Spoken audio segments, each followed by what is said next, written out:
লাগতেই পারে। এখন যেটা আমি বলছি সেটা কমপ্লিটলি মাই পার্সপেক্টিভ। অনেকের হতে পারে তাদের ভালো লেগেছে, বাট আমার ভালো লাগেনি। আমার পাশে যারা অডিয়েন্স ছিল, আমি আমার ফুল ফ্যামিলি নিয়ে এসেছি মুভি দেখার জন্য। সো আমাদের কারোরই ভালো লাগেনি। আমি বলছি না সব মুভি খারাপ, বাট নিউ চক্র স্পেসিফিক্যালি এখানে আরিফিন শুভ অ্যাক্টিং ভালো ছিল, মোটামুটি ভালো ছিল, জাস্টিফাইড। বিকজ যে ডিরেকশন দিচ্ছে ও যদি ভালো করতে না পারে একটা অ্যাক্টর কি বা করতে পারবে, তাই না? So no offence towards Arifin Shuvo, but I feel like director চাইলে আরো বেশি ভালো কিছু করতে পারতেন মুভিটাকে নিয়ে।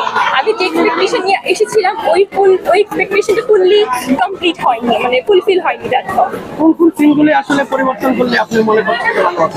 আসলে আমি তো দেখে এসেছি, আমি তো স্পেসিফিক্যালি বলতে পারছি না এখন যে কোন কোন সিনটা পরিবর্তন করলে ভালো হতো, বা যারা যারা মুভি দেখেছে ওরা ওরা বুঝবে, অথবা ডিরেক্টর নিজেও জানে যে কোন কোন সিন চেঞ্জ করলে হয়তো ভালো হতো।